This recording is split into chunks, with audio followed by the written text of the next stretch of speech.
Hello everyone, welcome to my channel Student Sainik Academy. आज हम बात करेंगे सीटेट के प्रीवियस ईयर के पेपर के बारे में, लेकिन आज हम बात करेंगे सोशल साइंस के बारे में। ठीक है, क्योंकि बच्चे कह रहे थे हम सोशल साइंस का पेपर लेकर आइए। आज हम सोशल साइंस के पेपर की बात करेंगे। ठीक है, इससे पहले मैंने इसका जो CDP है वो करा दिया, ना देखा हो तो देख लीजिए। पहला क्वेश्चन कह रहा है कि मध्यकाल में दिल्ली के शासकों के संदर्भ में निम्नलिखित का मिलान कीजिए और उपयुक्त विकल्प का चुनाव कीजिए।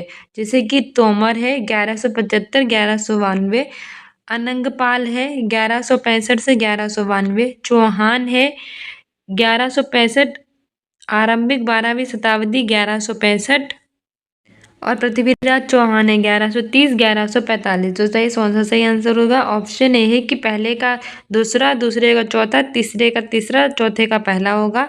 दूसरा कह रहा है कि पहले का तीसरा, दूसरे का चौथा, तीसरे का दूसरा और चौथे का पहला है। तीसरा कह रहा है कि पहले का चौथा है, दूसरे का पहला है, तीसरे का तीसरा, चौथे का दूसरा है। चौथा कह रहा है कि पहले का पहला, दूसरे का दूसरा, तीसरे का चौथा और चौथे का तीसरा है। सही आंसर हो जाएगा हमारा ऑप्शन बी।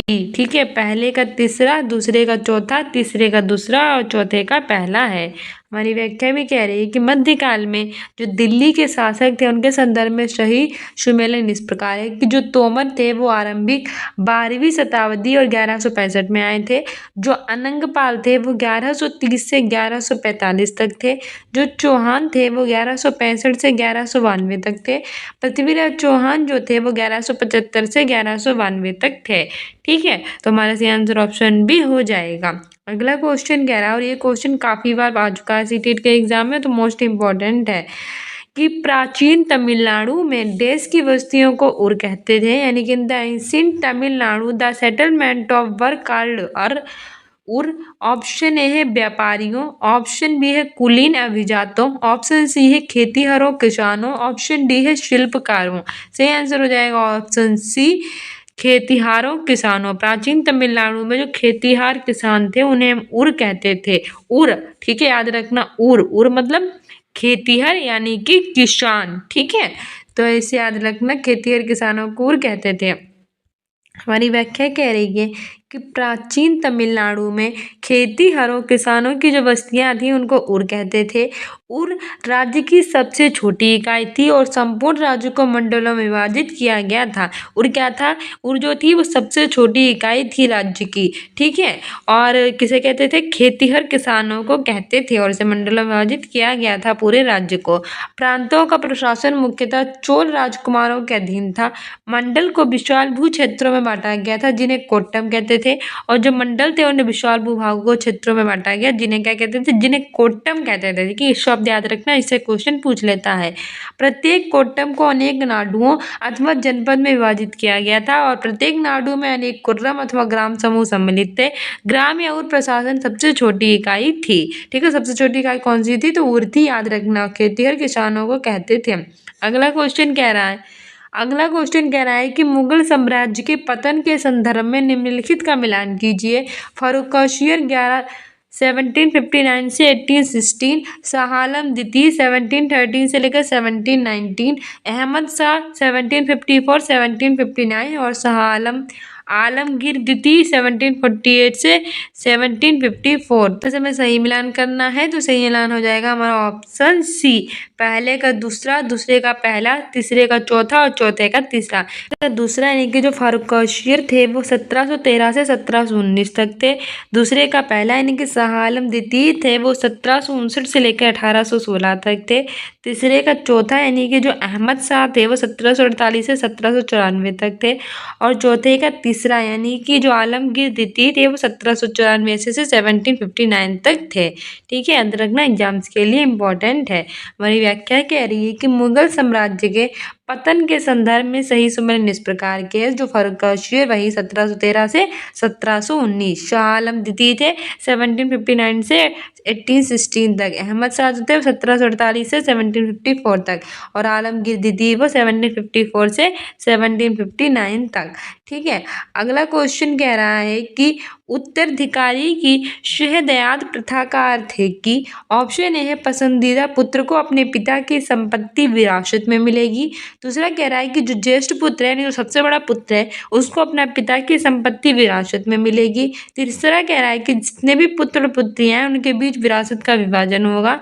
और चौथा कह रहा है कि सभी पुत्रों के बीच जितने भी पुत्र हैं उनके बीच विरासत का विभाजन। तो सही आंसर हमारा हो जाएगा ऑप्शन डी, सभी पुत्रों के बीच विरासत का विभाजन। ठीक है, उत्तराधिकार की शहदयाद प्रथा का अर्थ होता है कि जितने भी पुत्र हैं उनके बीच जो विरासत है उसका विभाजन। हमारी व्याख्या की कह रही है कि उत्तराधिकार की दो परंपराएं, एक है ज्येष्ठाधिकार और दूसरा है शहदयाद। ज्येष्ठाधिकार में क्या होता है कि जो ज्येष्ठ मतलब सबसे बड़ा पुत्र, तो ज्येष्ठाधिकार में जो सबसे बड़ा पुत्र होता है वो राज्य का उत्तराधिकारी होता है। लेकिन जो शहदयाद होती है उसमें क्या होते हैं कि जितने भी पुत्र होते हैं उन सभी के बीच में विरासत का विभाजन किया जाता है।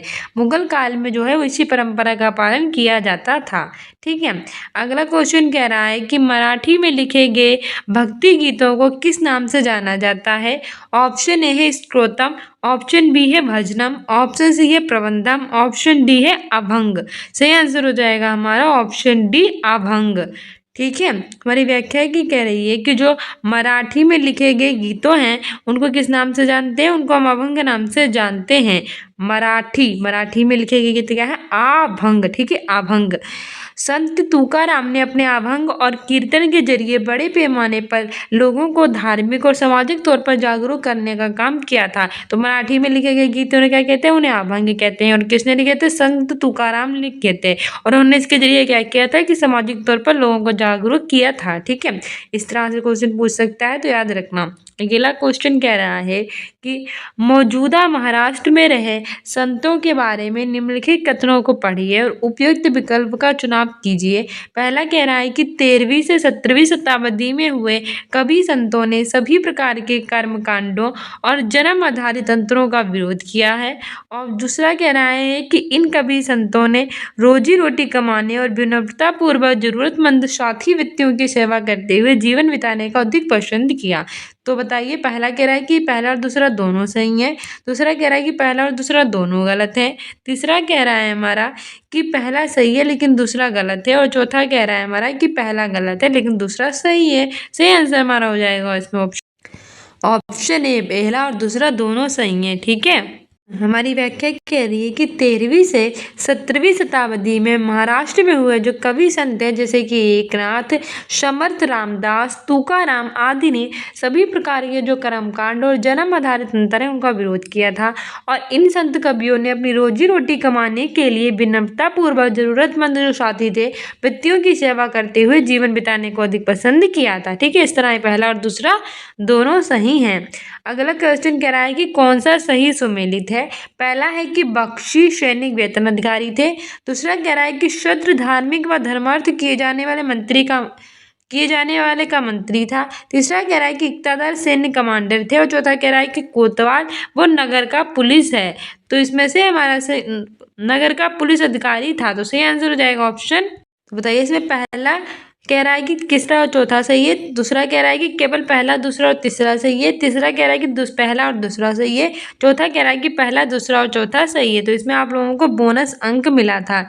ठीक है, ये सभी विकल्प सुमेलित है। जैसे कि बख्शी जो हैं वो सैनिक वेतन अधिकारी थे, शूद्र जो थे वो धार्मिक और धर्मार्थ किए जाने वाले के मंत्री थे, इक्तादार जो थे वो सैन्य कमांडर थे, सेना के कमांडर इक्तादार। ठीक है, और कोतवाल जो थे वो नगर के पुलिस अधिकारी थे। ठीक है, कोतवाल यानी कि नगर का पुलिस अधिकारी। तो याद रखना, एग्जाम्स के लिए इम्पोर्टेंट है।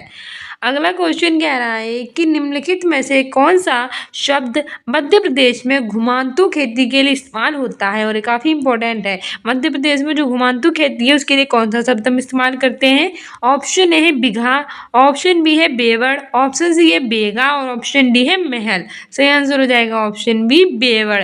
ठीक है, मध्य प्रदेश में जो घुमांतु खेती है उसके लिए हम बेवड़ शब्द इस्तेमाल करते हैं।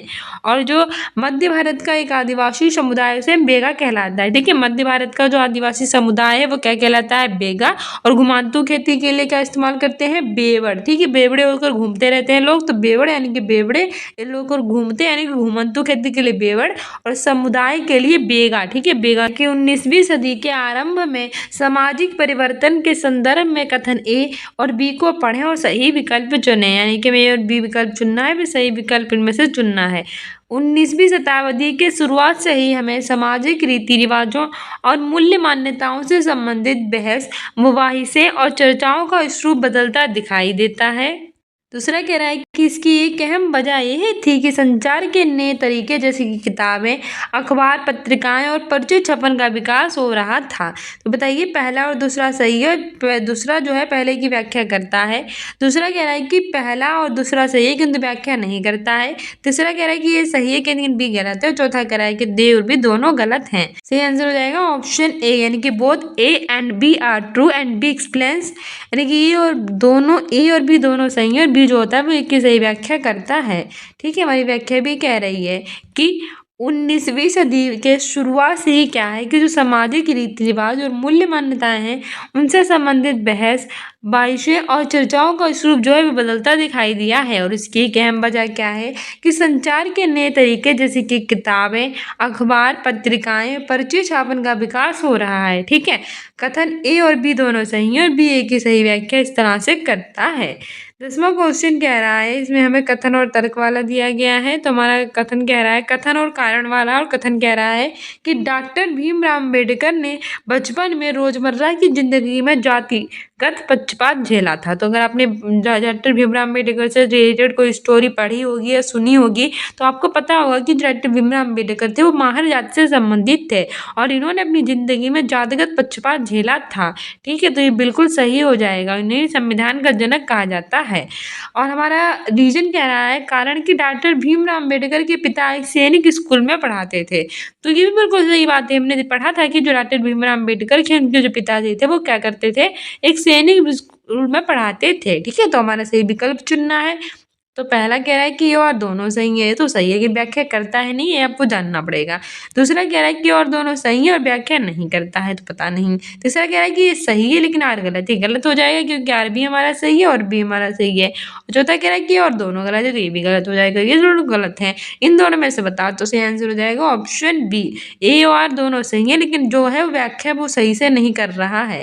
ठीक है, तो क्यों नहीं कर रहा है जरा देख लेते हैं अपनी इस व्याख्या के माध्यम से कि डॉक्टर भीमराव अम्बेडकर जो थे उन्होंने बचपन में क्या करा, अपनी रोजमर्रा की जिंदगी में जातिगत पक्षपात था उसको तो झेला था और उनके पिता जो थे वो एक सैनिक स्कूल में पढ़ाते भी थे। इस तरह से ए और कारण दोनों हमारे सही थे लेकिन व्याख्या नहीं करता क्योंकि जो डॉक्टर भीमराव अम्बेडकर थे उन्होंने जातिगत पक्षपात को समाज के भेदभाव के कारण झेला था, ना कि इसके कारण कि उनके पिता जो थे, ना कि उनके पिता के कारण। ठीक है, तो व्याख्या नहीं होगी। 11वां क्वेश्चन कह रहा है कि निम्नलिखित कथनों ए और आर को पढ़िए और उपयुक्त विकल्प का चयन कीजिए। देखो भैया ऐसे क्वेश्चन पूछे जाते हैं हमारे सीटेट के एसएसटी में सबसे ज्यादा कि ए और आर को पढ़िए और विकल्प चुनिए, कारण और कथन बताइए, तर्क और कारण बताइए।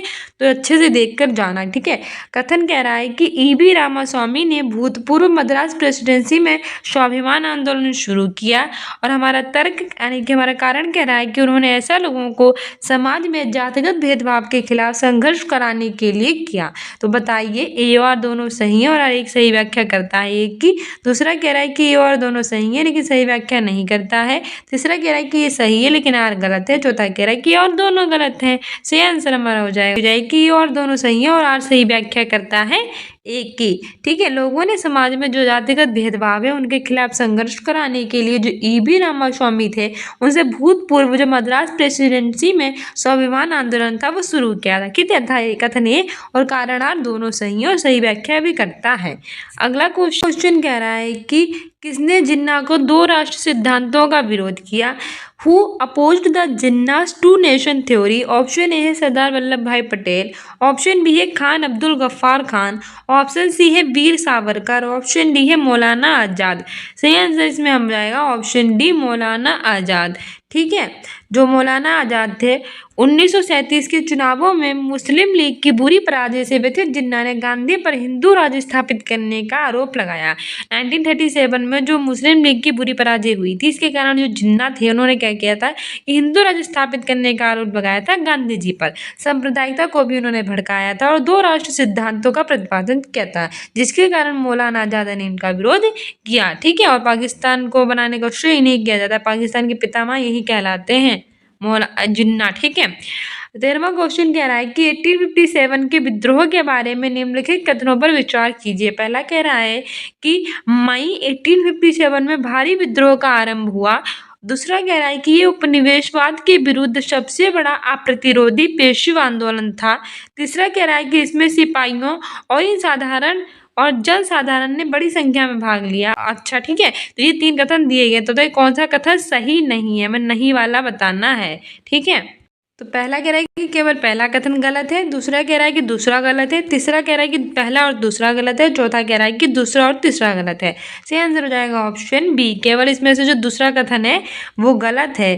ठीक है। हमारी व्याख्या कह रही है कि 1857 के विरोध के बारे में कथन पहला और तीसरा सही है, जबकि दूसरा सही नहीं है, क्योंकि 1857 का विद्रोह उपनिवेशवाद के विरुद्ध सबसे बड़ा प्रतिरोधी आंदोलन था, अप्रतिरोधी नहीं। ठीक है, अप्रतिरोधी नहीं जबकि प्रतिरोधी आंदोलन था। अगला क्वेश्चन कह रहा है कि ए और बी कथनों पर सहायक संधि के संदर्भ में विचार करना है और सही विकल्प का चयन करना है। ठीक है। पहला है कि भारतीय शासकों को अपनी स्वतंत्र सशस्त्र सेना रखने की अनुमति थी। ठीक है। और हमारा दूसरा कह रहा है कि भारतीय शासकों को ईस्ट इंडिया कंपनी को भुगतान करना पड़ता था। तो बताइए इसमें से पहला और दूसरा दोनों सही है। दूसरा कह रहा है कि पहला और दूसरा दोनों गलत है। तीसरा कह रहा है कि पहला तो सही है लेकिन दूसरा गलत है। चौथा कह रहा है कि पहला गलत है लेकिन दूसरा सही है। इसमें हमारा सही आंसर हो जाएगा ऑप्शन डी, पहला तो गलत है लेकिन दूसरा जो है हमारा वो सही है। ठीक है। जो लॉर्ड वेलीजली थे उन्होंने देशी राज्यों के साथ संबंध बनाने के लिए 1798 से 1805 के दौरान जो सहायक संधि थी वो की थी। ठीक है। सहायक संधि की कई शर्तें भी थी, तो सहायक संधि पर किसने की थी? लॉर्ड वेलीजली ने की थी। कब की थी? 1798 से लेकर 1805 यानी 1805 से की थी। ठीक है। शर्तें क्या थी कि भारतीय रियासतों को अंग्रेजी सेना के रहने और उनकी देखभाल का खर्च उठाना होगा। जो हमारी भारतीय रियासतें उनको क्या करना होगा कि अंग्रेजी सेना जो है उसके रहने और उनकी जो देखभाल है उसका खर्चों से उठाना होगा। उन्हें स्वतंत्र सेना रखने की भी अनुमति नहीं थी। जो उन्हें भारतीय रियासत थी उन्हें स्वतंत्र सेना रखने की अनुमति बिल्कुल नहीं थी। दूसरा कह रहा था कि भारतीय शासकों को ईस्ट इंडिया कंपनी को भुगतान करना पड़ेगा और जो हमारी भारतीय शासक है वो ईस्ट इंडिया कंपनी है उसको भुगतान करेंगे। भारतीय रियासत बिना अंग्रेजी कंपनी की अनुमति के बिना किसी दूसरी रियासत के साथ कोई संधि या उस पर आक्रमण नहीं कर सकती।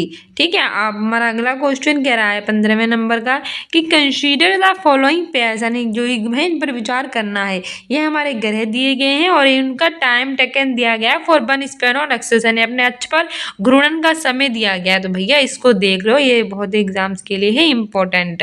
पहला हमारा यूरेनस है जिसमें हमारा दिया गया है 17 घंटे 14 मिनट। दूसरा हमारा नेपच्यून है 16 घंटे 7 मिनट। तीसरा हमारा शनि है यानी कि सैटर्न है 25 घंटे 40 मिनट। और चौथा हमारा मार्स यानी कि मंगल है 9 घंटे 56 मिनट। अब आपको इसमें से ये बताना है कि कौन सा जोड़ा सही है। तो केवल पहला वाला जोड़ा सही था, केवल दूसरा सही था, केवल तीसरा सही था, कि सभी जोड़े सही थे। इसमें हमारा सही आंसर हो जाएगा ऑप्शन ओनली 2, यानी कि केवल दूसरा वाला सही था। ठीक है। व्याख्या के माध्यम से देख लेते हैं कि जो ग्रह हैं जैसे कि यूरेनस यानी कि अरुण, नेपच्यून यानी कि वरुण, शनि यानी कि सैटर्न और मंगल यानी कि मार्स, और ये अपने अक्ष पर घूर्णन का समय है। तो यूरेनस यानी अरुण को कितना घंटा लगता है? 17 घंटे लगते हैं और 14 मिनट। नेपच्यून यानी वरुण को कितना लगता है? 16 घंटे और 7 मिनट। शनि यानी सैटर्न को कितना लगता है? 10 घंटे 13 मिनट। मंगल यानी कि मार्स को कितने लगते हैं? 24 घंटे 37 मिनट। ठीक है। एग्जाम्स के लिए इंपॉर्टेंट है, याद रखना। हमारे सौर मंडल में कितने ग्रह हैं? तो 8 ग्रह हैं। कौन कौन से? बुध, शुक्र, पृथ्वी, मंगल, बृहस्पति, शनि, अरुण, वरुण। इसमें जो बुध, शुक्र, पृथ्वी, मंगल होते हैं इन्हें आंतरिक ग्रह कहते हैं। बृहस्पति, शनि, अरुण, वरुण होते हैं इन्हें बाहरी ग्रह कहते हैं। और उन चारों में बलें होती है। काफी एग्जाम में पूछा जा चुका है कि कौन से ग्रहों की बलें होती हैं? तो बृहस्पति, शनि, अरुण, वरुण के होती हैं। ठीक है। यूरेनस 17 घंटे 14 मिनट लगता है। नेपच्यून यानी कि जो वरुण होता है वो 16 घंटे 7 मिनट लगता है। शनि को 10 घंटे 13 मिनट लगते हैं और मंगल 24 घंटे 37 मिनट लगाता है। मंगल के 2 उपग्रह होते हैं, फोबोस और डिमोस। बुध और शुक्र के कोई उपग्रह नहीं होता है। बुध सबसे पास होता है, वरुण सबसे दूर होता है। ठीक है। भोर का तारा, सांझ का तारा शुक्र को कहते हैं और इसे पृथ्वी की जुड़वा बहन भी कहते हैं, ये भी याद रखना। अगला क्वेश्चन कह रहा है कि अंतरराष्ट्रीय तिथि रेखा के बारे में निम्न में से कौन सा कथन सही है। पहला कह रहा है कि जो अंतरराष्ट्रीय तिथि रेखा है वो एक सीधी रेखा है जो उत्तरी ध्रुव को दक्षिणी ध्रुव से जोड़ती है। दूसरा कह रहा है कि अंतरराष्ट्रीय तिथि रेखा केवल जलीय भाग से होकर गुजरती है। तीसरा कह रहा है कि अंतरराष्ट्रीय तिथि रेखा जलीय और स्थलीय दोनों भागों से होकर गुजरती है। और चौथा कह रहा है कि अंतरराष्ट्रीय तिथि रेखा है वो लगभग 0 डिग्री देशांतर का अनुसरण साथ साथ करती है। इसमें हमारा सही आंसर हो जाएगा ऑप्शन बी। ठीक है, अंतरराष्ट्रीय तिथि रेखा केवल जलीय भाग से होकर गुजरती है। International Date Line passes through water body only. ठीक है, हमारी व्याख्या कह रही है जो अंतरराष्ट्रीय तिथि रेखा होती है वो सबसे पहले होती है कितनी डिग्री पर है, 180 डिग्री पर होती है। ठीक है, वहाँ अंतर्राष्ट्रीय तिथि रेखा प्रशांत महासागर के बीचों बीच 180 डिग्री देशांतर पर उत्तर से दक्षिण की ओर खींची गई काल्पनिक रेखा होती है। ठीक है, विश्व भर में एक रूपता बनाए रखने के लिए अंतर्राष्ट्रीय तिथि रेखा तैयार की गई है। और अंतर्राष्ट्रीय तिथि रेखा क्यों तैयार की गई है? पूरे विश्व में एक रूपता बनाए रखने के लिए। और ये प्रशांत महासागर के बीचों बीच में 180 डिग्री होती है, उत्तर से दक्षिण की ओर खींची गई। ठीक है, यह एक टेढ़ी मेढ़ी रेखा होते हुए विश्व के 2 भागों में बांटती है। अगर एक सीधी रेखा में होती तो एक ही दिन में एक ही स्थान में 2 भित्तियां हो जाती हैं। अतः कथन बी जो है वो सही है। अगला क्वेश्चन कह रहा है कि निम्नलिखित कथनों ए और बी आर को पढ़िए और विपरीत विकल्प का चयन करना है। कथन ये है कि अपने स्थान से ध्रुव तारे का कोण मापकर आप अपने स्थान का अक्षांश जान सकते हैं। कारण आर कह रहा है कि विषुवत वृत्त से दोनों तरफ ध्रुवों के बीच की दूरी पृथ्वी के चारों ओर के वृत्त का 1/4 है। तो बताइए, पहला कह रहा है कि और दोनों सही है और आर की सही व्याख्या है। दूसरा कह रहा है कि और दोनों सही है और आर की सही व्याख्या नहीं है। तीसरा कह रहा है कि ये सही है परंतु आर गलत है। और चौथा कह रहा है कि और दोनों गलत है। ऐसे ही आंसर हो जाएगा इसमें हमारा ऑप्शन बी। ठीक है, ए और आर दोनों सही हैं और आर जो है वो एक ही सही व्याख्या नहीं है। हमारी व्याख्या देख लेते हैं कि दिया गया कथन ए अपने स्थान से ध्रुव तारे को कोण को मापकर आप अपने स्थान का अक्षांश जान सकते हैं, ये बात सत्य है। कथा कारण आर जो विषुवत वृत्त से दोनों तरह ध्रुवों के बीच की दूरी पृथ्वी के चारों ओर के वृत्त का 1/4 है। ठीक है, तो इसका माप 360 डिग्री का 1/4 यानी कि 90 डिग्री होगा। इस प्रकार 90 डिग्री उत्तरी अक्षांश उत्तर ध्रुव को तथा 90 डिग्री दक्षिण अक्षांश दक्षिण ध्रुव को दर्शाता है। अतः कथन ए और कारण दोनों सही है और आर ए की सही व्याख्या नहीं करता है। ठीक है, अगला क्वेश्चन हमारा कह रहा है कि जब हम भारतीय शहर से जापान की राजधानी टोक्यो 130 डिग्री 45 देशांतर पूर्व की यात्रा करते हैं तब हम कितने घंटे अर्जित करेंगे या गवाएंगे? शहर तक पहुंचने के लिए लगने वाले आवश्यक समय को हम नजरअंदाज कर दें तो पहला कह रहा है कि लगभग 4 घंटे लगेंगे। दूसरा कह रहा है कि लगभग 4 घंटे हम गवा देंगे। तीसरा कह रहा है कि लगभग 12 घंटे हम गवा देंगे। और चौथा कह रहा है कि लगभग 8 घंटे हम गवा देंगे। सही आंसर इसमें हमारा हो जाएगा ऑप्शन बी। ठीक है, लगभग 4 घंटे हम गवा देंगे। हमारी व्याख्या भी कह रही है कि जब हम एक भारतीय शहर मानिए दिल्ली से जापान के टोक्यो शहर, जापान की राजधानी जो है टोक्यो, जो कि 130 डिग्री 45 देशांतर पूर्व में है, यात्रा करते हैं तब हम यदि दिल्ली में दोपहर के 12:30 बजेंगे तो उस समय टोक्यो में कितने बजेंगे? 4। ठीक है, हम ग्रीनविच मानक समय के अनुसार लगभग 4 घंटे यानी कि 3 घंटे 30 मिनट समय गवाएंगे। यहाँ पर टोक्यो शहर तक पहुँचने के लिए लगने वाले आवश्यक समय को हम नजरअंदाज किया गया है।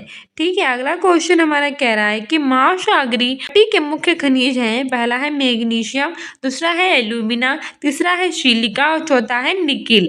ठीक है, तो इसमें से हमारा पहला ऑप्शन है कि केवल पहला सही है। दूसरा कह रहा है कि दूसरा और तीसरा सही है। पहले तो मैंने आपको बताया था कि महासागर जो होती है तो महासागर में कौन डूबा था? सीमा डूबी थी। ठीक है, सीमा जो थी वो महासागर में डूबी थी यानी कि सीमे मतलब सिलिका और मैग्नीशियम। तो सिलिका ये है और मैग्नीशियम ये है और महासागर है तो महासागर में सीमा डूबी थी, सिलिका और मैग्नीशियम। नहीं, पहला और तीसरा सही होगा। तो इसमें सिर्फ पहला है तो होगा नहीं, इसमें दूसरा है तो होगा नहीं। जिसमें भी पहला और तीसरा है वो हमारा ऑप्शन सही हो जाएगा। तीसरा है कि पहला और तीसरा, चौथा है कि केवल तीसरा और चौथा। तो आंसर तुम्हारा पहला ही तीसरा ही हो जाएगा, क्योंकि पहला और तीसरा सही था। सिलिका और मैग्नीशियम सही था। तो मैंने आपको इसे याद भी कराया था, जो महासागर होता है उसमें कौन डूबता है? सीमा डूबती है। सीमा यानी कि सी में, यानी कि सिलिका और मैग्नीशियम। ठीक है, तो ऑप्शन सी सही हो जाएगा। महासागरीय भूपटल की सेलों का निर्माण मुख्य रूप से सिलिका और मैग्नीशियम से होता है। ये परत सीमा कहलाती है। सीमा यानी कि सिलिका और मैग्नीशियम, सीमा किसमें डूबती है? सागर में डूबती है। ठीक है, ऐसे करके याद रखना है, सा से सागर, सा से सीमा। अगला क्वेश्चन कह रहा है हमारा कि एक व्यक्ति ने किसी क्षेत्र का दौरा किया और वहां उसे बाज, एस, बीज के पेड़ और फिजेड, मोनाल पंछी मिले। उसने निम्न में से किस वनस्पति क्षेत्र का दौरा किया? पहला कह रहा है कि उष्णकटिबंधीय सदाबहार वन, दूसरा कह रहा है कि शीतोष्ण पर्णपाती वन, तीसरा कह रहा है कि शंकुधारी वन, और चौथा कह रहा है कि भूमध्य सागरीय वन। सही आंसर इसमें हमारा हो जाएगा ऑप्शन बी, शीतोष्ण पर्णपाती वन। ठीक है, एक व्यक्ति था, उसने कहा क्षेत्र का दौरा किया था? शीतोष्ण पर्णपाती वन का, जहां उसे बाज, एज, बीज के पेड़ तथा फिजेड, मोनाल पंछी मिले थे। ठीक है, ये वनस्पति कौन सी थी? शीतोष्ण पर्णपाती थी। मेरी व्याख्या भी कह रही है कि व्यक्ति ने इस क्षेत्र का दौरा किया था और वहां उसे बाज, एस, बीज के पेड़ तथा फिजेड, मोनाल पंछी मिले थे। उसने शीतोष्ण पर्णपाती वन क्षेत्र का दौरा किया होगा। उच्च अक्षांश की ओर बढ़ने पर अधिक शीतोष्ण पर्णपाती वन मिलते हैं। ये उत्तर पूर्वी अमेरिका, चीन, न्यूजीलैंड, पश्चिमी यूरोप के तटीय प्रदेशों में पाए जाते हैं। ये अपनी पत्तियां शुष्क मौसम में झाड़ लेते हैं और यहाँ पाए जाने वाले वृक्ष बाज, एस, बीज तथा फिजेड व मोनाल जैसे पंछी भी पाए जाते हैं। ठीक है, अगला क्वेश्चन हमारे कह रहा है कि किस क्षेत्र में बहुत ही सीमित प्राकृतिक वनस्पति मिलती है? The growth of natural vegetation is very limited in which region? Option A शीतोष्ण कटिबंधीय क्षेत्र, ऑप्शन बी है टुंड्रा क्षेत्र, ऑप्शन सी है शीत कटिबंधीय क्षेत्र, और ऑप्शन डी है उष्ण कटिबंधीय क्षेत्र। सही आंसर हमारा हो जाएगा ऑप्शन बी, टुंड्रा क्षेत्र। ठीक है, टुंड्रा क्षेत्र में बहुत ही सीमित जो प्राकृतिक वनस्पति वन है वो मिलते हैं। ठीक है, हमारी व्याख्या भी कह रही है कि विशाल आर्कटिक सागर से लगने वाले निचले भूभाग टुंड्रा प्रदेश कहलाते हैं और इस प्रदेश में अमेरिका के कनाडा तथा अलास्का के निर्जन भूभाग सम्मिलित हैं। यहाँ शीत ऋतु अत्यंत लंबी और ठंडी होती है। यहाँ वार्षिक वर्षण की मात्रा 25 सेंटीमीटर या उससे भी कम होती है। अतः ये सीमित प्राकृतिक वनस्पतियाँ मिलती है। इस प्रदेश को हम ठंडा रेगिस्तान भी कहते हैं। इसे क्या कहते हैं हम? ठंडा रेगिस्तान। अगला हमारा सही विकल्प चुनना है हमारा, और हमारा कथन कह रहा है कि महासागर का जल लवड़ी या खारा होता है, और हमारा रीजन कह रहा है, कारण कह रहा है कि महासागर के जल में बड़ी मात्रा में घुले हुए लवण होते हैं। तो पहला कह रहा है कि ये और दोनों सही हैं और आर एक की सही व्याख्या है। दूसरा कह रहा है कि ये और दोनों सही है लेकिन सही व्याख्या नहीं है। तीसरा कह रहा है कि ये सही है लेकिन आर गलत है, और चौथा कह रहा है कि और दोनों गलत हैं। सही आंसर हो जाएगा ऑप्शन ए और दोनों सही है, और जो आ रहे हैं वो एक की सही व्याख्या है। ठीक है, हमारी व्याख्या भी कह रही है कि महासागर के जल में जो मात्रा में महासागर के जल में बड़ी मात्रा में घुले हुए लवण होते हैं, इसलिए महासागर का जल लवड़ी या फिर खारा होता है। अतः कथन एक अतः कारण दो, और दोनों सही है और आर एक की सही व्याख्या है। ठीक है, अगला क्वेश्चन कह रहा है कि पवन के निक्षेपण को कहा जाता है।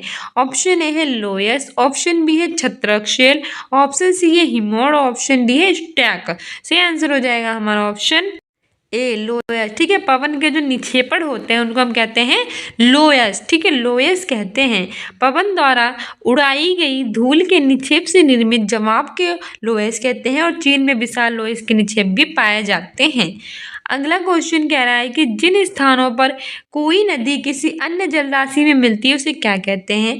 ऑप्शन ए है डेल्टा, ऑप्शन बी है तटबंध, ऑप्शन सी है चाप झील, ऑप्शन डी है नदी मुहाना। सही answer option D, reverse mouth यानी कि नदी मुहाना। जिस स्थान पर कोई नदी किसी अन्य जलराशि में मिलती है उसे हम नदी मुहाना यानी रिवर्स माउथ कहते हैं। ठीक है, हमारी व्याख्या कह रही है कि जिस स्थान पर कोई जो नदी होती है वो किसी अन्य जल राशि में जब मिल जाती है उसे हम नदी मुहाना कहते हैं। नदी मुहानों पर अवसादों के संग्रह से डेल्टा का निर्माण होता है।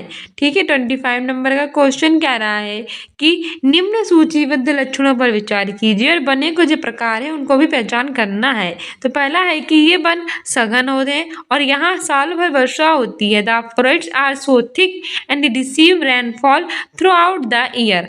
दूसरा कह रहा है कि रोजवुड, आबनूस, महोगनी इस प्रकार के वनों के महत्वपूर्ण वृक्ष हैं। Rosewood, ebony, mahogany are the important trees of these forest. तीसरा कह रहा है कि ये वन भूमध्य रेखा और उष्णकटिबंध के पास पाए जाते हैं। These forest occur in the regions near the equator and close to tropics. तो पहला है कि ये उष्णकटिबंधीय पर्णपाती वन है, ट्रॉपिकल डेसिडियस फॉरेस्ट है। दूसरा कह रहा है कि शीतोष्ण सदाबहार वन है, टेम्परेट एवरग्रीन फॉरेस्ट है। ऑप्शन सी है कि ये शंकुधारी वन है और ऑप्शन डी है कि उष्णकटिबंधीय सदाबहार वन है। सही आंसर हमारा हो जाए option D, tropical evergreen forest है यानी उष्णकटिबंधीय सदाबहार वन है। हमारी व्याख्या कह रही है कि जो हमारे लक्षण दिए गए थे वे उष्णकटिबंधीय सदाबहार वन के थे। ये वन भूमध्य रेखा और उष्णकटिबंध के पास पाए जाते हैं। कहाँ पाए जाते हैं? भूमध्य रेखा और उष्णकटिबंध बंध के, ठीक है, उष्णकटिबंध के पास। ये सघन वन है, यहाँ सालों भर वर्षा होती है और इन वनों में वृक्षों की लंबाई जो होती है वो 60 मीटर या उससे भी अधिक होती है। कैसे होते हैं? ये सघन वन होते हैं और यहाँ साल भर वर्षा होती है, ठीक है। और इन वनों में वृक्षों की लंबाई जो होती है वो 60 मीटर या उससे अधिक होती है। क्योंकि इन पेड़ों के पत्ते झड़ने, फूल आने और फल लगने का समय अलग अलग होता है, क्योंकि इनमें पेड़ों का जो पत्ते होते हैं वो अलग अलग टाइम पर झड़ते हैं, फूल अलग अलग टाइम पर आते हैं और फल लगने का अलग समय होता है। इसीलिए ये वर्ष पर जो होते हैं वो हरे भरे दिखाए जाते हैं। इनमें पाए जाने वाले मुख्य वृक्ष की प्रजातियां होती हैं रोजवुड, महोगनी, आबूनस, एनी और एवनी। ठीक है, अगला क्वेश्चन कह रहा है हमारा कि सतत विकास का अर्थ है। ऑप्शन ए है कि मुख्यतः नवीकरणीय संसाधनों का संरक्षण। दूसरा कह रहा है कि संसाधनों का सीमित उपयोग। तीसरा कह रहा है कि अपनी संतानों और संबंधियों के लिए संसाधनों का बचाव। और चौथा कह रहा है संरक्षण कहना करना, आवश्यकता अनुसार उपयोग करना और भविष्य के लिए बचाना। तो सतत विकास का ये अर्थ होता है ऑप्शन डी। ठीक है, सभी तरह के संसाधनों का संरक्षण करना, केवल आवश्यकता अनुसार उपयोग करना और भविष्य के लिए बचाना। ठीक है, सतत विकास का क्या अर्थ होता है कि जितने भी संसाधन होता है उनका संरक्षण करें, उन्हें आवश्यकता अनुसार उपयोग करें और भविष्य के लिए बचाएं। सतत विकास की अवधारणा 1987 में पहली बार ब्रेटलैंड रिपोर्ट के प्रकाशन के बाद प्रकट हुई थी। अगला क्वेश्चन कह रहा है कि चीन, मलेशिया और इंडोनेशिया निम्न में से किस खनिज के अग्रणी उत्पादक देश हैं? ऑप्शन ए है लीड यानी कि सीसा, ऑप्शन बी है टीन, ऑप्शन सी है निकेल, ऑप्शन डी है जिंक यानी कि जस्ता। सही आंसर हमारा हो जाएगा ऑप्शन बी यानी कि टीन। ठीक है, चीन, मलेशिया और इंडोनेशिया जो है वो टीन खनिज के अग्रणी उत्पादक देश हैं। हमारी व्याख्या भी कह रही है कि चीन, मलेशिया और इंडोनेशिया टीन के अग्रणी उत्पादक देश हैं। चीन, ऑस्ट्रेलिया और अमेरिका जो है वो सीसे के हैं। इंडोनेशिया, फिलीपींस और कनाडा निकेल के हैं। चीन, पेरू और ऑस्ट्रेलिया जस्ता के हैं। ठीक है, 28वां क्वेश्चन कह रहा है कि सीढ़ीनुमा खेती में जमीन के छोटे टुकड़ों के किनारों को ऊपर उठा दिया जाता है ताकि ऑप्शन ए कि फसल को कीटों से बचाया जा सके, protects the seeds from pests. Option B है पानी टुकड़ों के भीतर रुका रहे, रिटेन वाटर। ऑप्शन सी है कि खाद बहना जाए, prevent fertiliser from being shift away. और चौथा कह रहा है कि फसलों की बीच अंतर रखा जाए, create distance among different crops. सही आंसर हो जाएगा ऑप्शन बी, रिटेन वाटर यानी कि जो पानी है उसको टुकड़ों के भीतर रुका रहे। हमारी व्याख्या कह रही है कि सीढ़ीनुमा खेती में जमीन के छोटे टुकड़ों के किनारों को ऊपर उठा देते हैं ताकि जो पानी है वो टुकड़ों के भीतर रुका रहे। सीढ़ीनुमा खेती मूल रूप से पहाड़ी या पर्वतीय क्षेत्रों में की जाती है, क्योंकि पहाड़ी इलाके मृदा अपर्दन या पानी के अति प्रवाह के लिए अधिक उत्तरदायी होते हैं। इस विधि द्वारा ढाल की लंबाई को तोड़कर ढाल की लंबाई को कम करके मृदा नमी को संरक्षण कर सकते हैं। ठीक है, अगला क्वेश्चन कह रहा है कि एक बाजार में पक्की दुकानें वे होती हैं। ऑप्शन ए है जहां के कर्मचारी नियमित होते हैं, ऑप्शन बी है जिनके पास शहर, पंचायत और नगर निगम का लाइसेंस होता है। तीसरा कह रहा है कि जो 10 वर्ष से अधिक समय से खुली हुई है। चौथा है जो मुख्यतः बड़े शहरों में होती है। तो हमें उपयुक्त विकल्प चुनना है। पहला कह रहा है कि पहला, दूसरा, तीसरा सही है। दूसरा कह रहा है कि पहला और दूसरा सही है। तीसरा कह रहा है कि दूसरा, तीसरा और चौथा सही है। चौथा कह रहा है कि पहला, तीसरा और चौथा सही है। सही आंसर हमारा हो जाएगा ऑप्शन बी, पहला और दूसरा सही है। ठीक है, इसमें जो हमारा पहला वाला है ये बिल्कुल सही है कि जहाँ के कर्मचारी नियमित होते हैं। एक बाजार में पक्की दुकानें वे होती हैं जहाँ के कर्मचारी नियमित होते हैं और जिनके पास शहर पंचायत और नगर निगम का लाइसेंस होता है। हमारी व्याख्या कह रही है कि एक बाजार में पक्की दुकानें वे दुकानें होती हैं जहाँ के कर्मचारी नियमित होते हैं और जिनके पास शहर पंचायत और नगर निगम का लाइसेंस होता है। तथा विकल्प ए और बी दोनों सही हैं। अगला क्वेश्चन कह रहा है कि नगर निगम से चुने सदस्यों को कहते हैं। ऑप्शन ए है सीनेटर, ऑप्शन बी है प्रतिनिधि, ऑप्शन सी है अधिशासी कार्यपालक, ऑप्शन डी है पार्षद।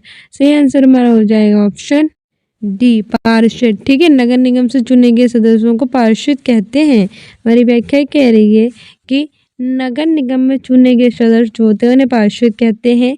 74वां संविधान संशोधन के अंतर्गत पंचायती राज व्यवस्था माध्यम से पार्षद का पद मुख्य रूप से स्थानीय शहर शासन के अंतर्गत आता है।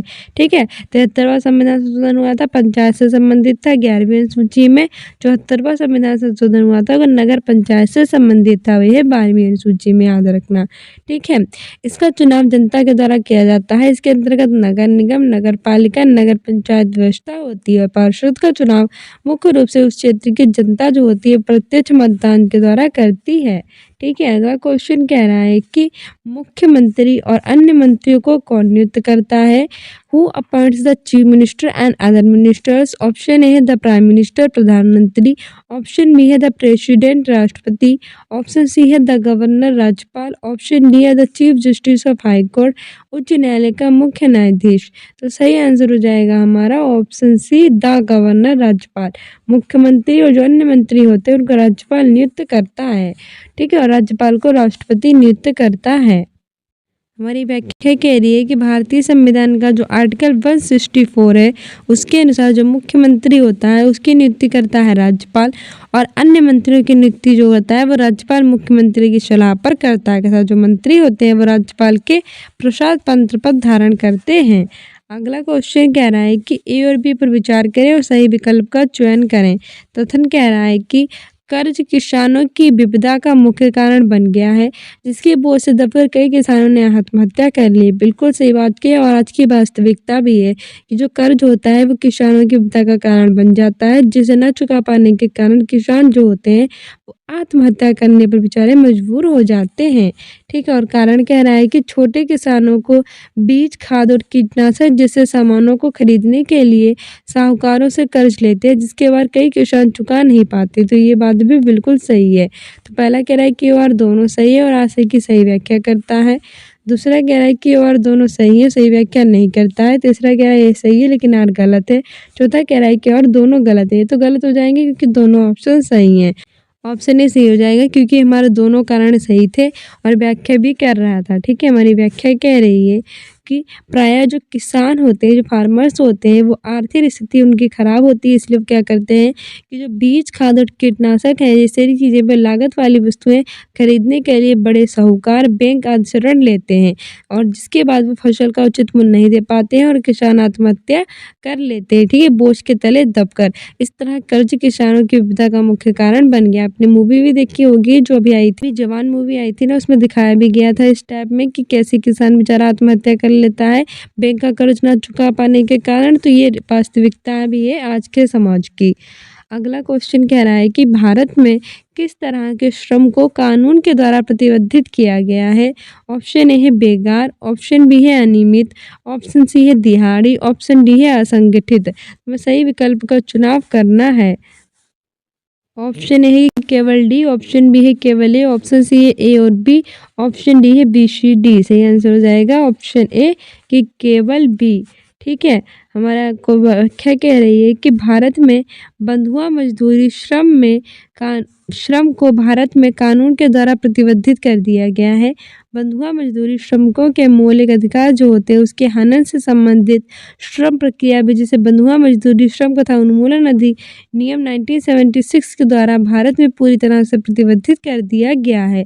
बंधुआ मजदूरी प्रथा उन्मूलन अधिनियम 1976 भारत में बंधुआ मजदूरी की प्रथा के उन्मूलन हेतु अधिनियमित किया गया है। ठीक है, अगला क्वेश्चन कह रहा है कि भारत में सरकार के एक से अधिक स्तर होने की मुख्य वजह है। ऑप्शन ए है समुदायों की बड़ी संख्या, ऑप्शन बी है सीमांत क्षेत्रों की संख्या, ऑप्शन सी है रियासतों को तुष्ट करना संतुष्ट करना, ऑप्शन डी है ब्रिटिश शासन के समय व्यवस्था की अच्छी जानकारी। सही आंसर हमारा हो जाएगा ऑप्शन ए समुदायों की बड़ी संख्या। ठीक है, हमारी व्याख्या कह रही है कि भारत में प्रशासन व्यवस्था के तहत भारत के एक से अधिक स्तर होने की मुख्य वजह यह है कि भारत में विभिन्न समुदायों की बड़ी संख्या में लोग निवास करते हैं और देश में सरकार से एक से अधिक स्तरों के अस्तित्व को संघवाद कहते हैं। ठीक है, अर्थात सत्ता के बंटवारे के लिए सरकार के अलग अलग स्तर बनाए गए हैं।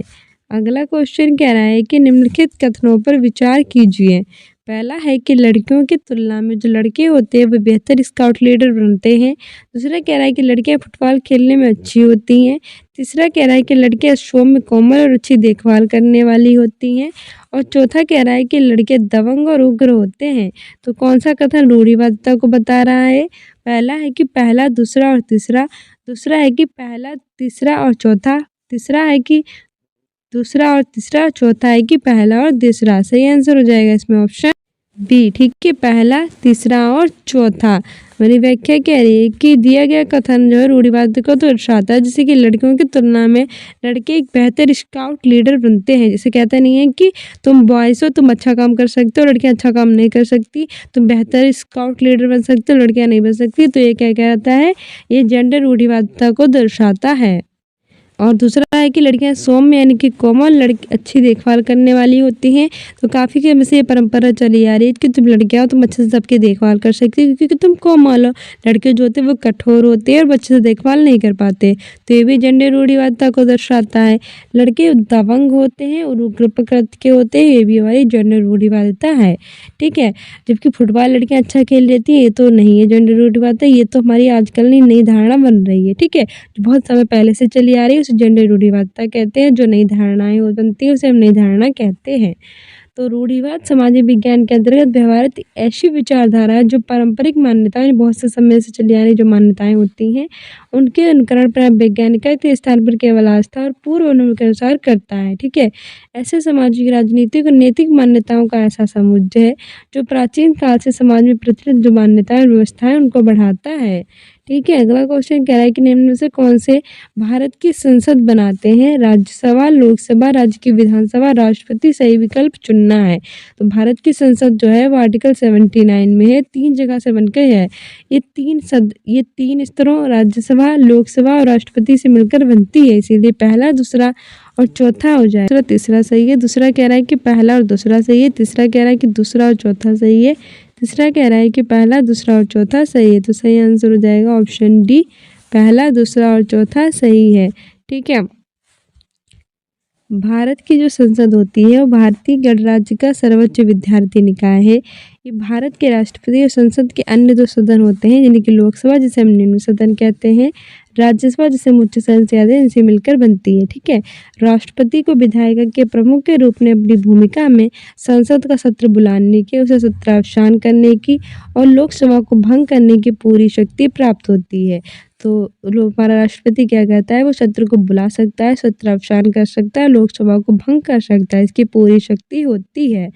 ठीक है, फिर हमारा क्या होता है कि राष्ट्रपति शक्तियों का प्रयोग प्रधानमंत्री और उनकी केंद्रीय मंत्रिपरिषद होता है उनके परामर्श के अनुसार करता है। ठीक है, हमारा अगला क्वेश्चन कह रहा है कि भारतीय संविधान के अनुसार एक धर्मनिरपेक्ष राज्य को देश चाहिए। ऑप्शन ए है प्रभुत्वशाली धर्म को अन्य धर्मों को अपने तहत लाने के लिए प्रोत्साहित प्रेरित करना। ऑप्शन बी कह रहा है कि राष्ट्र के निर्माण के लिए धार्मिक गतिविधियों में शामिल होना। तीसरा कह रहा है तीसरा कह रहा है कि किसी एक धर्म को समर्थन नहीं देना, और चौथा कह रहा है कि देश में धार्मिक संघर्ष विवाद में हस्तक्षेप नहीं करना। सही आंसर हमारा हो जाएगा ऑप्शन सी, किसी एक धर्म को समर्थन नहीं देना, not support any one religion. ठीक है, हमारी व्याख्या कह रही है कि एक धर्मनिरपेक्ष राज्य धर्मनिरपेक्षता से संबंधित एक विचार होता है जिसके तहत वह राज्य धर्म के मामलों में आधिकारिक तौर पर तटस्थ रहने का दावा करता है, अर्थात वह राज्य न किसी एक विशेष धर्म का समर्थन करता है और न ही किसी एक अन्य विशेष धर्म का अनादर करता है। भारतीय संविधान में भारत को एक धर्मनिरपेक्ष राज्य की संज्ञा प्रदान की गई। भारत में क्या किया गया है, भारत को कि भारत एक धर्मनिरपेक्ष राज्य है, क्योंकि भारतीय संविधान के अनुसार धर्मनिरपेक्ष राज्य को किसी भी एक विशेष धर्म का समर्थन नहीं देना चाहिए। क्योंकि भारत जो होता है किसी विशेष धर्म का समर्थन नहीं करता है, वह सभी धर्मों को क्या करता है, इज्जत करता है और सभी धर्मों को अपनाता है। ठीक है, अगला क्वेश्चन कह रहा है कि भारत के पास एकीकृत न्यायिक व्यवस्था है। India has an integrated judiciary system. निम्नलिखित में से कौन सा इस वाक्य की बेहतर व्याख्या करेगा। ऑप्शन ए है कि व्यक्ति उच्च न्यायालय जा सकता है अगर वह निचली अदालत के फैसले से संतुष्ट नहीं है। ऑप्शन बी कह रहा है कि ऊपरी अदालतों द्वारा लिए गए निर्णय निचली अदालतों पर बाध्यकारी नहीं है, तो सही विकल्प का चयन करना है। पहला कह रहा है कि पहला और दूसरा दोनों सही है, दूसरा कह रहा है कि पहला और दूसरा दोनों गलत है, तीसरा कह रहा है कि केवल पहला सही है और चौथा कह रहा है कि केवल दूसरा सही है। तो सही आंसर हमारा इसमें हो जाएगा ऑप्शन सी की ओनली ए इज ट्रू, यानी कि केवल पहला सही है। ठीक है, हमारी व्याख्या कह रही है में एकीकृत न्यायिक व्यवस्था भारत सरकार अधिनियम 1935 से ग्रहण की गई थी। भारत में न्यायिक व्यवस्था कैसे ग्रहण की गई थी, भारत सरकार अधिनियम 1935 यानी 1935 के द्वारा, और केंद्र और राज्य संबद्धता पर लागू होती है। एकीकृत न्यायिक व्यवस्था के तहत यदि किसी व्यक्ति को ऐसा लगता है कि किसी केस में जो निचली अदालत है उसके द्वारा कोई निर्णय लिया गया है और वो सही नहीं है, तो वो क्या कर सकता है कि ऊपर वाले अदालत में अपील कर सकता है, ये वाला सही है। ठीक है, अगला क्वेश्चन कह रहा है कि किसी समुदाय के घेटोआइजेशन की प्रक्रिया का नतीजा क्या होता है। ऑप्शन ए उसका बाकी समाज से अलगाव, दूसरा है उनकी संस्कृति का विविधीकरण, तीसरा है अल्पसंख्यकों का संरक्षण और चौथा है उनका सामाजिक सशक्तिकरण। सही आंसर इसमें हमारा हो जाएगा ऑप्शन ए उसका बाकी समाज से अलगाव, it's segregation from the rest of the society. ठीक है, हमारी व्याख्या कह रही है कि घेटोआइजेशन से अभिप्राय किसी भी जो अल्पसंख्यक जाति या समुदाय होते हैं बाकी अन्य बहुसंख्यक जाति या फिर समुदाय से अलग थलग उन्हें कर देना चाहिए। ठीक है, करना होता है। ऐसी जाति या समुदाय को शहर या गांव के किसी भी कोने में या अलग स्थान अथवा रहने की जगह जो होती है वो प्रदान की जाती है। इस प्रकार किसी समुदाय के घेटोआइजेशन की प्रक्रिया का नतीजा ये होता है कि उसे बाकी समाज से क्या कर दिया जाता है, अलग कर दिया जाता है। ठीक है, अगला क्वेश्चन कह रहा है कि फुटपाथ और ठेलों पर सामान बेचने को जीविकोपार्जन के अधिकार के रूप में देखने की एक तरफ निम्नलिखित में से एक कदम है।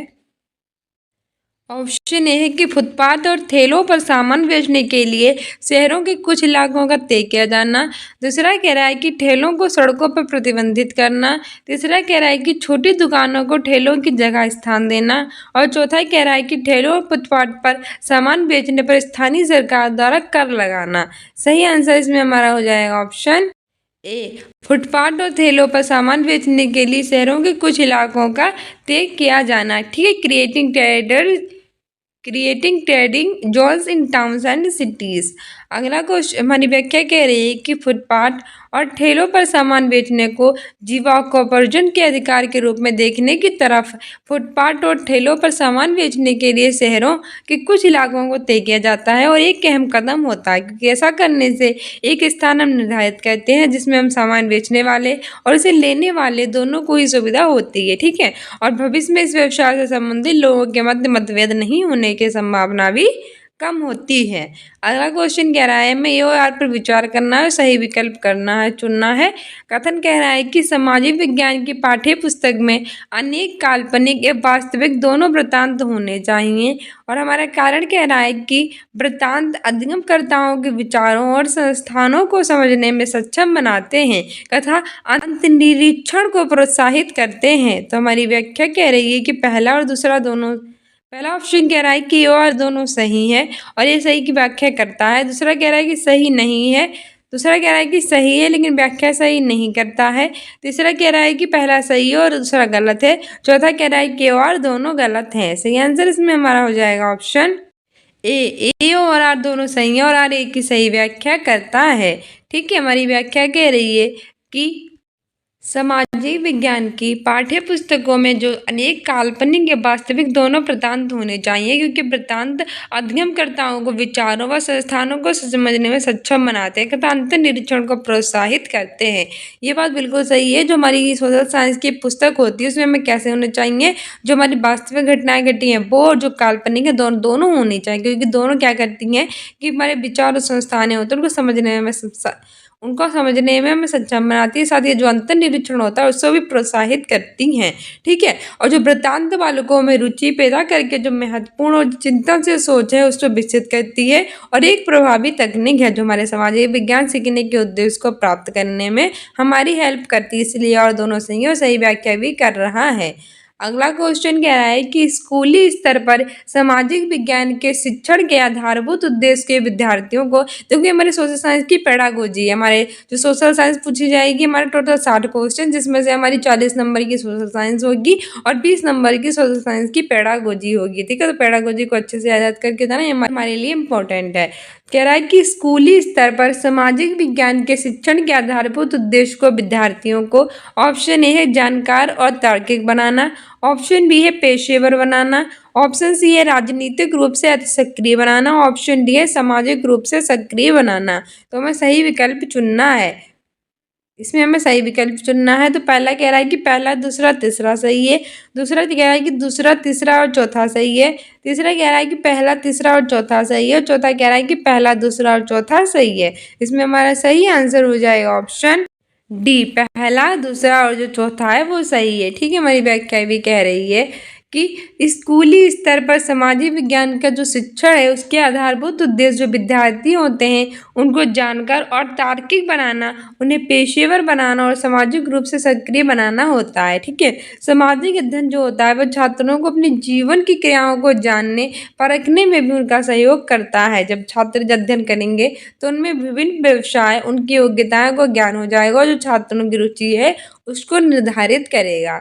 हमारे अगला क्वेश्चन कह रहा है कि विद्यार्थियों को मुगल प्रशासन के कर्मियों की विविध भूमिकाओं और उत्तरदायित्वों को समझने के लिए निम्नलिखित में से सर्वाधिक उपयुक्त कौन सा है। ऑप्शन ए सर्वेक्षण यानी कि सर्वे करना चाहिए, ऑप्शन बी है रोल प्ले यानी कि भूमिका निभानी चाहिए, तीसरा कह रहा है कि टाइमलाइन यानी समय रेखा और ऑप्शन डी कह रहा है कि ओपन एंडेड क्वेश्चन, खुले अंत वाले प्रश्न। तो सही आंसर इसमें हमारा हो जाएगा ऑप्शन बी, रोल प्ले यानी कि भूमिका निभाना। ठीक है, हमारी व्याख्या कह रही है कि विद्यार्थियों को मुगल प्रशासन के कर्मियों की विविध भूमिकाओं और उत्तरदायित्वों को समझने के लिए हमें उनकी भूमिका का निर्वाह विधि जो होती है वो सबसे उपयुक्त होती है, क्योंकि इस विधि द्वारा जो विद्यार्थी होते हैं वो अवधारणाओं को स्वयं करके सीखते हैं, यानी लर्निंग बाय डूइंग के द्वारा होता है। और भूमिका निर्वाह द्वारा जो बालक होते हैं वो खुद को उनकी जगह पर रखते हैं और उनकी भावनाओं के प्रति संवेदनशील बनने के अवसर भी उन्हें प्राप्त होते हैं, जिससे जो स्थितियाँ होती हैं उनका निरीक्षण और विश्लेषण करने की उनके अंदर क्षमता विकसित होती है। हमारा अगला क्वेश्चन कह रहा है कि विद्यालय के सादृश्य के साथ अगर सरकार के संसदीय रूप की व्याख्या की जाती है, जहाँ प्रधानाचार्य, प्रधानमंत्री और वरिष्ठ शिक्षक मंत्री परिषद है, जहाँ विद्यालय कर्मचारियों के लिए कौन सा उपयुक्त सदृश होगा। ऑप्शन ए है विधायिका, ऑप्शन बी है विपक्ष, ऑप्शन सी है न्यायपालिका, ऑप्शन डी है कार्यपालिका। सही आंसर हो जाएगा ऑप्शन डी, कार्यपालिका। ठीक है, हमारी व्याख्या कह रही है कि विद्यालय के सादृश्य के साथ अगर सरकार के संसदीय रूप की व्याख्या की जाती है, जहां प्रधानाचार्य प्रधानमंत्री होते हैं, वरिष्ठ शिक्षक और मंत्री परिषद होते हैं, यहाँ विद्यालय कर्मचारियों को कार्यपालिका के सदृश माना जाएगा, उनके समान माना जाएगा और उन्हें विद्यालय का प्रधानाचार्य और प्रधानमंत्री उनके जैसे विद्यालय की जो गतिविधियाँ उनकी अध्यक्षता करनी होगी, अपने मर्जी के अनुसार वे निर्णय है उनको भी बदल सकते हैं। ठीक है, वरिष्ठ शिक्षक मंत्री परिषद की भांति विद्यालय को चलाने के लिए नीति तैयार करते हैं, जिसका क्रियान्वयन विद्यालय के कर्मचारी के द्वारा भी करते हैं। इस प्रकार विद्यालय कर्मचारी कार्यपालिका के सदृश नीतियों, नियमों और कानूनों को लागू करना होता है। अगला क्वेश्चन कह रहा है कि एक शिक्षिका अपनी कक्षा का आरंभ पशु मवेशी चारागाह के लिए भूमि से संबंधित मामले पर चर्चा के लिए एकत्रित हो रहे लोगों की घटना पर चर्चा के द्वारा करती है। वे निम्नलिखित में से किस पर संभावित रूप से चर्चा कर रही है? ऑप्शन ए है नगर प्रशासन, ऑप्शन बी है पंचायती राज, ऑप्शन सी है निचली न्यायपालिका और ऑप्शन डी है आरक्षण। सही आंसर हमारा उसमें हो जाएगा ऑप्शन ए। ठीक है, नगर प्रशासन। हमारी व्याख्या कह रही है कि पंचायती राज व्यवस्था एक ऐसी व्यवस्था है जिसके अंतर्गत जो शक्ति होती है उसका विकेंद्रीकरण किया जाता है। विकेंद्रीकरण मतलब सभी को बांट दी जाती हैं तथा सत्ता प्रशासनिक शक्तियाँ जो होती हैं उनको विभिन्न क्षेत्रों में विभाजित कर देते हैं। इस प्रकार हम ये कह सकते हैं कि एक शिक्षिका अपनी कक्षा का आरंभ पशु मवेशी यानी जो चारागाह है उनके लिए भूमि से संबंधित मामले पर चर्चा के लिए एकत्र हो रही घटना पर चर्चा द्वारा करती है। इस प्रकार वो संभावित रूप से पंचायती राज पर चर्चा कर रही है। ठीक है, हमारा अगला क्वेश्चन कह रहा है topic leads to heated discussions in a classroom the what is expected from a teacher. एक कक्षा में अगर कोई विषय आवेगपूर्ण परिचर्चा को उत्पन्न करता है तो एक शिक्षिका से क्या अपेक्षित होता है? ऑप्शन ए है कि शिक्षक को सभी विद्यार्थियों को शांत करना चाहिए और परिचर्चा को अनिश्चित कार्य के लिए स्थगित करना चाहिए। Teacher should silence all the students and defer the discussion indefinitely। दूसरा क्वेश्चन कह रहा है कि teacher should deal firmly with open mindedness and discuss such issues यानी शिक्षक को ऐसे मामलों पर परिचर्चा परिपक्वता से करनी चाहिए ताकि स्वतंत्र विचारों के साथ दृढ़ रूप से चर्चा की जा सके। तीसरा क्वेश्चन कह रहा है हमारा कि शिक्षकों को ऊंचे स्वर में बोल रहे हैं उन्हें डांटना चाहिए यानी teacher should scold those who are loud. चौथा कह रहा है कि शिक्षक आरंभ में ही ऐसे विषयों को काट देना चाहिए। Teacher must strike of such topics in the beginning only. सही आंसर इसमें हमारा हो जाएगा ऑप्शन बी यानी कि शिक्षक को ऐसे मामलों पर परिचर्चा परिपक्वता से करनी चाहिए ताकि स्वतंत्र विचारों के साथ दृढ़ रूप से चर्चा की जा सके। ठीक है, हमारी व्याख्या भी कह रही है कि अगर आप कोई कक्षा में विषय आवेगपूर्ण परिचर्चा को उत्पन्न करता है तब हमें एक शिक्षक को ऐसे मामलों पर परिचर्चा परिपक्वता से करनी चाहिए ताकि जो स्वतंत्र विचार हैं उनके साथ जो दृढ़ रूप है उसे चर्चा की जा सके। अच्छा, कक्षा में शिक्षण अधिगम है उसका भी अच्छा वातावरण बन सके। ठीक है, 47 नंबर का क्वेश्चन कह रहा है कि एक सामाजिक विज्ञान के शिक्षक की भूमिका और जिम्मेदारी के संदर्भ में निम्न कथनों पर विचार करें और सही विकल्प चुनना है। यानी आज आप एक सोशल साइंस के अगर टीचर हैं तो आपकी भूमिका और जिम्मेदारी क्या है उसके बारे में आपको चुनना है। पहला कह रहा है कि she should keep students entertained with activities and project. उसे विद्यार्थियों का गतिविधियों और परियोजनाओं के साथ मनोरंजन करना चाहिए। दूसरा कह रहा है कि उसे एक ऐसा शिक्षक होना चाहिए जो समकालीन घटनाओं और मुद्दों के ज्ञान से खुद को सूचित रखती हो। She should be well informed educator who keeps herself up to date with the contemporary events and issues. तीसरा कह रहा है कि शिक्षार्थियों के लिए नतीजा आधारित अच्छा वातावरण सुनिश्चित करें। Help learners establish a connect between life and school life day to day. और चौथा कह रहा है कि शिक्षार्थियों के लिए नतीजा आधारित अच्छा वातावरण सुनिश्चित करें। Ensure outcomes based classroom environment to learners. तो सही ऑप्शन कौन सा है? पहला कह रहा है कि पहला दूसरा तीसरा चौथा सही है। दूसरा कह रहा है कि पहला दूसरा तीसरा सही है। तीसरा कह रहा है कि दूसरा और तीसरा सही है और चौथा कह रहा है कि दूसरा तीसरा और चौथा सही है। तो सही आंसर इसमें हमारा हो जाएगा ऑप्शन सी यानी कि दूसरा और तीसरा इसमें हमारा ऑप्शन सही है। ठीक है, हमारी व्याख्या कह रही है कि एक सामाजिक विज्ञान के शिक्षक की भूमिका और जिम्मेदारी के रूप में उसे ऐसा शिक्षक होना चाहिए जो समकालीन घटनाएं और मुद्दे होते हैं उनको ज्ञान से खुद को क्या करके सूचित रखे। यानी जो भी अपडेट आती रहती है उससे रिलेटेड आपके स्टडी आपका सोशल साइंस है तो उससे रिलेटेड कोई भी अपडेट आती रहती है तो उससे आपको क्या करना चाहिए, खुद को सूचित रखना चाहिए। तथा शिक्षार्थी जो होते हैं उनके दैनिक जीवन या प्रतिदिन के जीवन और स्कूली जीवन से संबंध विस्थापित करने में मदद करनी चाहिए। ठीक है, इसीलिए विकल्प सी हमारा सही हो जाएगा। हमारा अगला क्वेश्चन कह रहा है कि कक्षा में जेंडर भूमिकाओं पर चर्चा करते समय शिक्षक को निम्न में से किन पर अधिक केंद्रण करना चाहिए? पहला कह रहा है कि चूंकि घर का कार्य मूल्य नहीं चुकाया जाता इसलिए इसे उत्पादक कार्य नहीं माना जाना चाहिए। हमारा दूसरा ऑप्शन कह रहा है कि लैंगिकता के मुद्दे जो होते हैं वो सिर्फ महिलाएं और जो लड़कियां होती हैं उनके लिए होते हैं।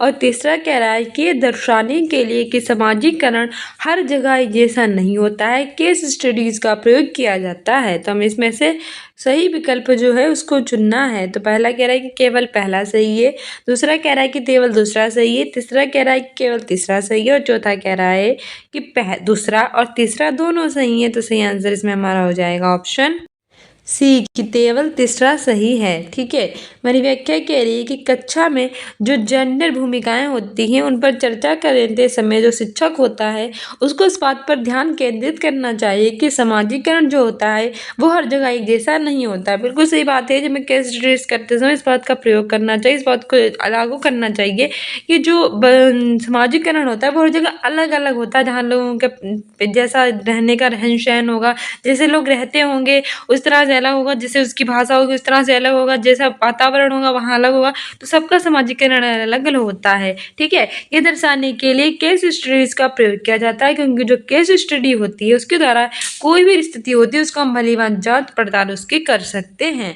ठीक है, अगला क्वेश्चन कह रहा है कि लैंगिक बराबरी की समझ को बेहतर कराने के लिए निम्न में से कौन से उदाहरण कक्षा में चर्चा के दौरान किए जाते हैं। हमें सही विकल्प चुनना है। ऑप्शन ए है नेशनल एंथम यानी कि राष्ट्रीय गान, ऑप्शन बी है सुल्ताना का सपना कहानी एंड स्टोरी ऑफ सुल्ताना's ड्रीम, तीसरा है द मताधिकार आंदोलन की द सफ्रेगेट मूवमेंट, और चौथा हमारा कह रहा है कि महिलाओं को अपनी पसंद के कपड़े पहनने का अधिकार, women's right to wear clothes to their choice. तो इसमें से हमारा सही आंसर कौन सा हो जाएगा। पहला कह रहा है कि पहला दूसरा और तीसरा सही है, दूसरा कह रहा है कि दूसरा तीसरा और चौथा सही है, तीसरा कह रहा है कि दूसरा तीसरा और चौथा सही है, चौथा कह रहा है कि पहला तीसरा और चौथा सही है। सही आंसर हो जाएगा ऑप्शन बी कि पहला दूसरा तीसरा और चौथा सही है।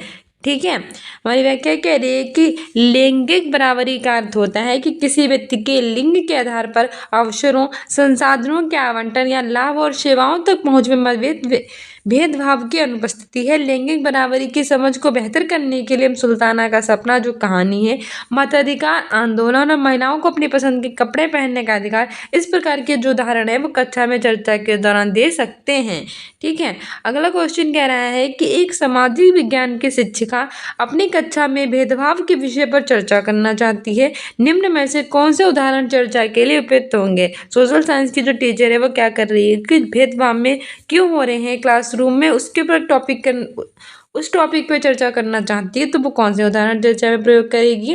पहला कह रहा है कि डॉक्टर भीमराव अम्बेडकर के बचपन के अनुभव, दूसरा है कि ओम प्रकाश वाल्मीकि की पुस्तक है जूठन, और तीसरा कह रहा है कि भारत का संविधान बनाने की प्रक्रिया। तो हमारे इसमें केवल पहला और दूसरा सही है, दूसरा और तीसरा सही है, पहला और तीसरा सही है, केवल दूसरा सही है। सही आंसर इसमें हमारा हो जाएगा ऑप्शन ए। ठीक है, पहला और दूसरा यानी कि डॉक्टर भीमराव अम्बेडकर के बचपन के अनुभव भी साझा कर सकती है, और ओम प्रकाश वाल्मीकि की बहुत ही फेमस और बहुत ही प्यारी कहानी है जूठन, उसको भी प्रस्तुत कर सकती है। जिससे क्या होगा कि जो एक सामाजिक विज्ञान की शिक्षिका है वो अपनी क्लासरूम में भेदभाव कैसे होते हैं उस विषय पर चर्चा अच्छे से कर पाएगी। ठीक है, क्योंकि डॉक्टर भीमराव के बचपन के अनुभव में उन पर कितने सारे भेदभाव हुए थे उसके बारे में डिस्कस करेंगे तो लोगों को पता चलेगा। वैसे ही जो हमारे ओम प्रकाश वाल्मीकि की पुस्तक है जूठन, उसके बारे में अगर उसके बारे में उसे पढ़ाएंगे तो उसकी वजह से पता चलेगा कि ऐसे भेदभाव बच्चों के साथ किया गया था बचपन में। तो वो दोनों कहानियाँ बहुत अच्छी हैं। तो भारत का संविधान बनाने की प्रक्रिया, इस प्रकार बच्चे भेदभाव पर अपनी जो नकारात्मक अवधारणा है उसको विकसित कर लेंगे, और भविष्य में वो किसी भी व्यक्ति के तो उसकी पहचान के आधार पर किसी प्रकार से भेदभाव नहीं करेंगे, ना ही उन्हें गलत तरीके से उनके साथ व्यवहार करेंगे। ठीक है, व्यवहार करने से वो बचेंगे गलत तरह से, और दूसरों के बीच में समानता का अवसर प्रदान करेंगे।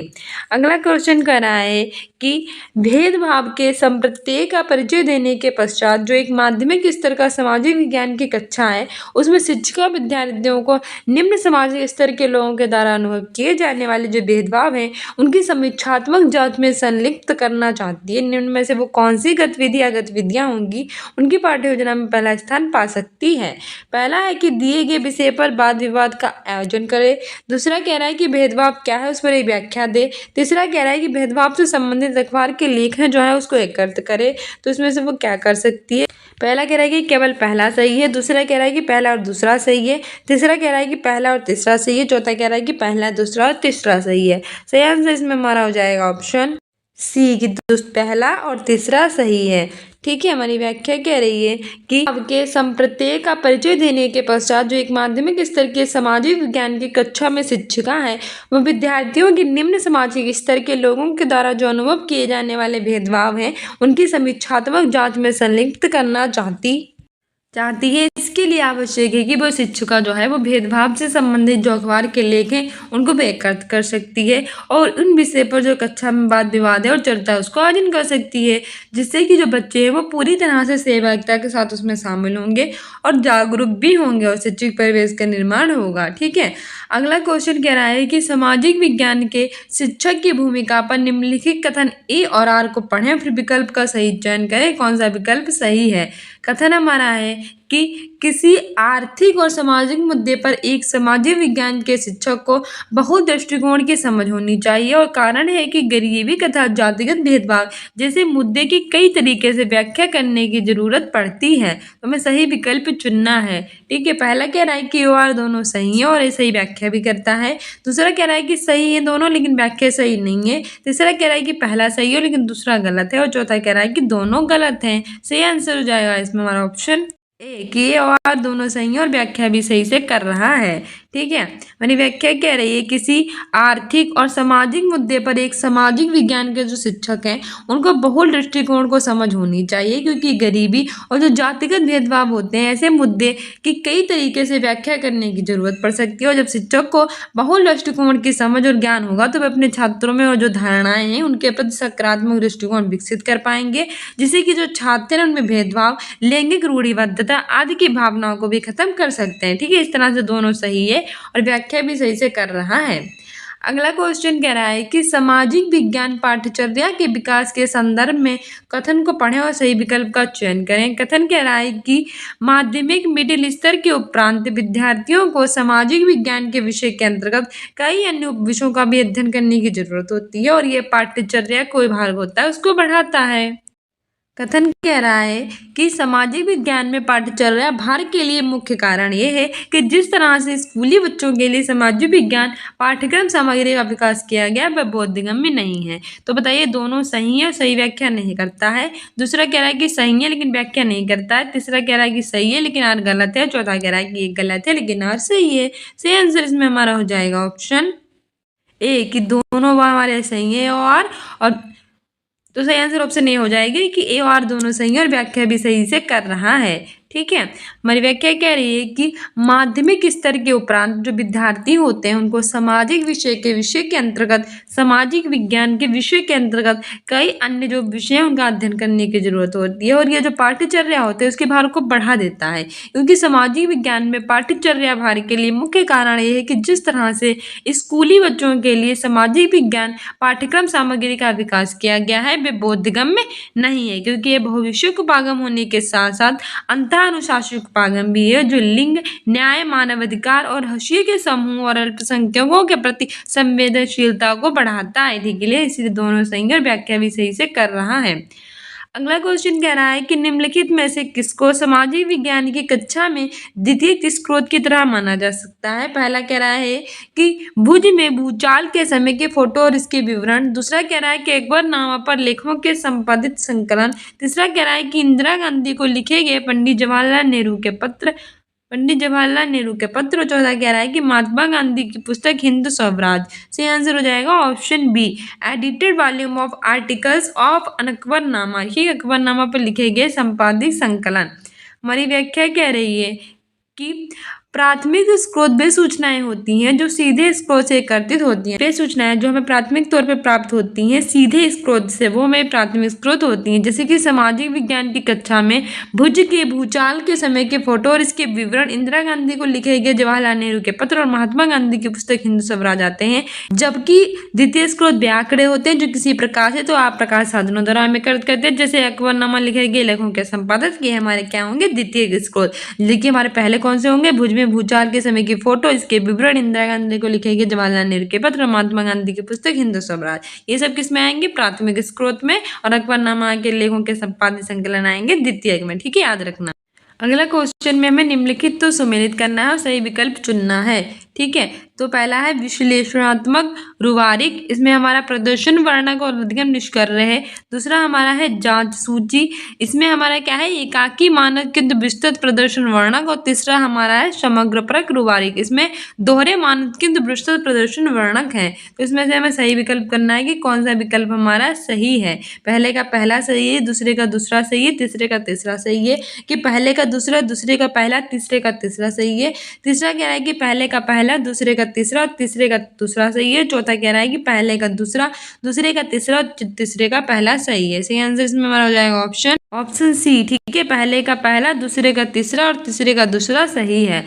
हमारी व्याख्या कह रही है कि विश्लेषणात्मक रूवारिक, इसमें विभिन्न आकलन मानदंडों की अलग अलग व्यापक रूप से व्याख्या की जाती है। अतः ये प्रदर्शन वर्णक और अधिगम निष्कर्ष लिए होते हैं। ठीक है, जांच सूची ये दोहरे मानक किंतु विस्तृत प्रदर्शन वर्णक है।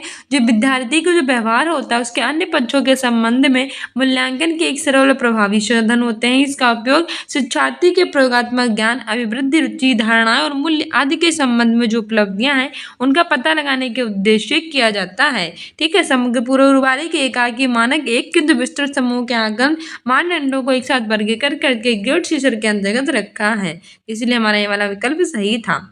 अगला क्वेश्चन कह रहा है कि निम्नलिखित में से कौन से प्रश्न संज्ञानात्मक प्रक्रिया के अनुप्रयोग पहलू का आकलन करते हैं। पहला कह रहा है कि 1857 के विद्रोह के क्या कारण है।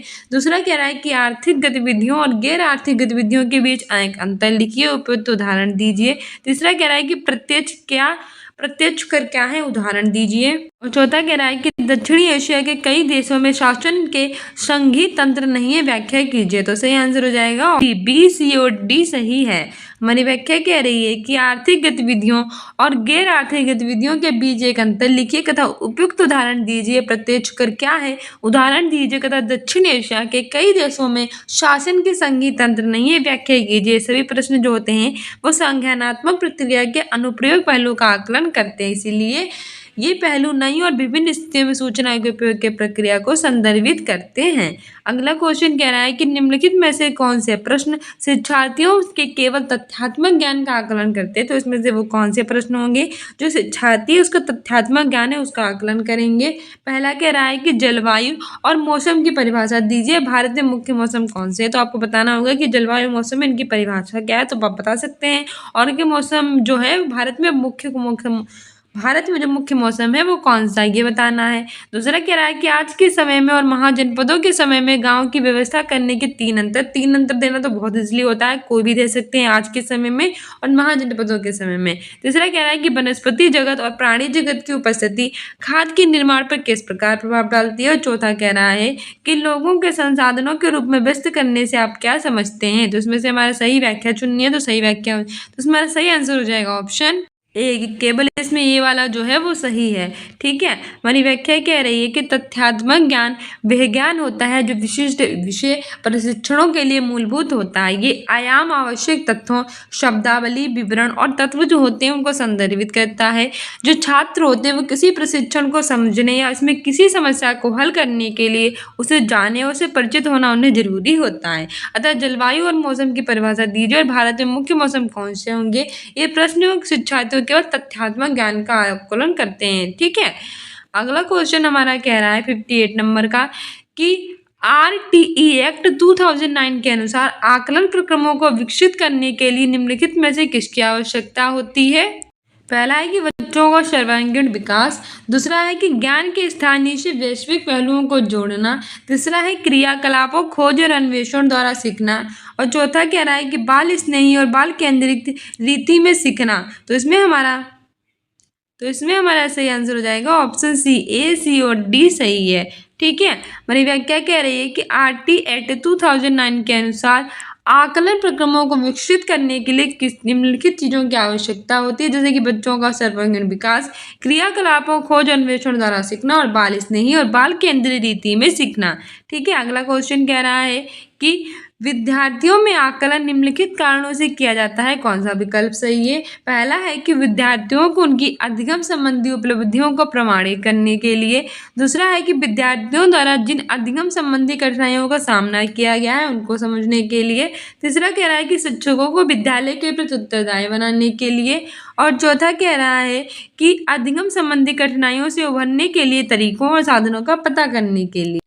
सही आंसर हो जाएगा ऑप्शन सी, ए, बी और डी। ठीक है। हमारी व्याख्या कह रही है कि विद्यार्थियों में आकलन के निम्नलिखित कारण है। विद्यार्थियों को उनके अधिगम संबंधी जो उपलब्धियां हैं उनको प्रमाणित करना चाहिए। विद्यार्थियों द्वारा जिन अधिगम संबंधी कठिनाइयों का सामना किया जाता है उनको समझना चाहिए।